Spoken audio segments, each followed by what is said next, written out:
Hello traders, and welcome to a Wednesday with tradingwithbill.com. Traders, great to be with you.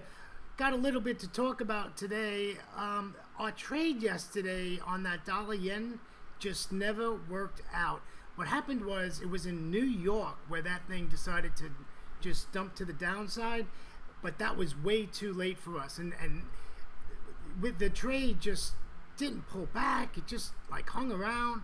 No entry at all. So not a very nice trade on the dollar yen yesterday, and that's going to happen. We're going to get trades that just don't work, and we're going to get some losers too, my friends. It's just the way it is, right? Okay, let's take a look at the news. I think we got to check out some news today. And China had really good manufacturing PMI and good numbers. 56.1 versus 51.1 and 57.1.50.8. So, you know, when I see that come out, when I see China numbers come out, usually the first place I run to is the Aussie dollar, right? Because they're huge pairs that correlate, right? So that's one thing that I like to look at. We got a busy day today in data today. It's not a quiet day in data. So let's just take a peek. We do have commodity prices out of the Aussie today, but high impact news events. We have Italian manufacturing PMI today. Out of the Eurozone, we got German manufacturing PMI. Should be a big number and should show some direction on what's going on with Germany. But Germany's doing very well financially, folks. Don't let anybody kid you. They're doing very well. Their unemployment rate's only like at 1.6, 1.8, and their hourly wage is way up there. In fact, I know people in Thailand who are older and are going back to work for 2 months because their bosses are saying, hey, we'll pay you double. Come back to work for a month or two. We need you. It's unbelievable how Germany is doing very, very well. They have a nasty election coming up. Merkel's got the challenge of her life for prime minister, but we'll see how that goes. Let's just take a look at some other stuff that we got coming out today. We have unemployment change coming out today in Germany, and we have manufacturing PMI coming out of the Great British Pound. Should move the pound a little bit, I would think. And as we move down into the U.S. session, not really a lot other than ISM manufacturing. And I've always liked ISM manufacturing. A lot of people don't like it. I've always liked it. I thought it moved the markets. The problem is it's coming out at 10 p.m. my time. Now, I will be at my charts. Am I going to enter a trade at 10 o'clock at night my time? Probably not. I don't like keeping Forex trades overnight. Options trades I keep for 30 to 40 days. But I just don't like, because I end up waking up in the middle of the night and want to run to my charts to make sure everything's okay. We also have our normal Wednesday crude oil inventories today, so that's what's going on with that. Let's go back up and take a look at what's going on overnight.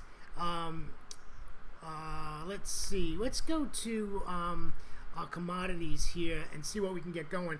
See what happened. Maybe.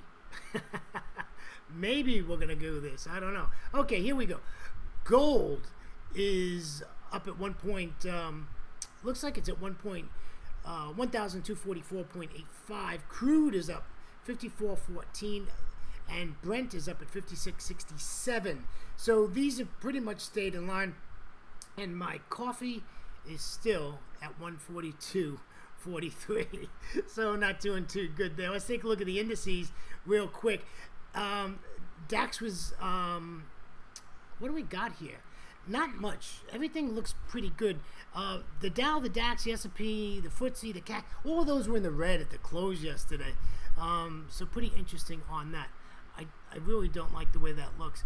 Oil, I want to go back to oil for a second here. Oil was up 0.20% yesterday, and Brent was up 0.25% yesterday. Now, gold was negative 0.73%. In my opinion, gold has been overpriced for a very long time, traders, and we just need to watch that. And, you know, it's just, it is what it is. And yes, I'm so happy to say that coffee actually came up yesterday.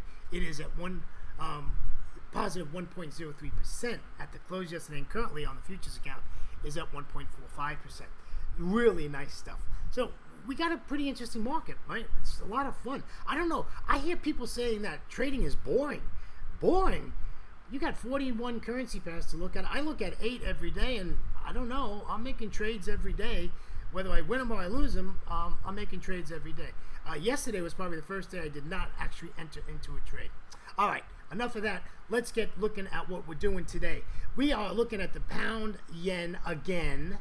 Just looks like some really good areas to get in this. First of all, I fibbed this from this high down to the low here, right?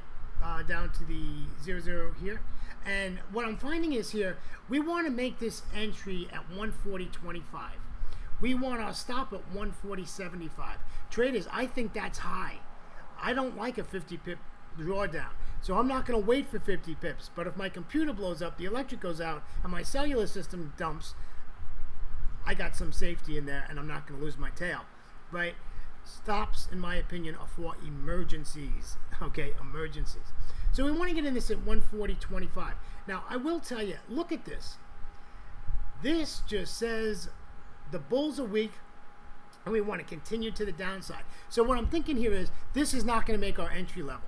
The reason I wanted to get in at 1.25 is because at 1.40, which you can see over here, right, 1.40, it's bouncing. Of course. It's a double zero number. It's support. It's going to bounce there, right? So what do we want to do? We want to wait for this to come back up. What's the other option, traders? The other option is very simple. Let it close below 140. Candlestick close. Next candle's bearish. You know what? We can take this down to our take profit at 139.20. So we'll still have a nice trade here. And we're still going to get a nice 80 pip trade if we enter it just under 140, right? So this is, or 78 pip trade, depending on how you get in. So this is really a nice little trade setup, my friends. And I think it's going to work. You know, the dollar's strong, right? The dollar's strong, the pound is weak, and the yen is so-so, right? I would say the yen is stronger than the pound, but not by much. But the pound is weak. The thing we got to watch out for, you see, I wanted to be in this trade before these numbers come out in like 6 hours from now, from when I did this. Traders, that's what's going on today. Thanks for joining me. TradingWithBill.com.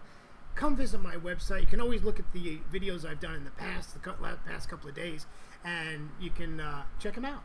And it's got a nice economic calendar on there. I'm sure most of you use it. I basically have investing.com on my website, and it's up to date. And it's, by the way, that's Bangkok time. If you look at my calendar on my website, it's Bangkok time. Traders, great to be with you. I just love doing this. I love what I do. And no, trading is not boring in my book.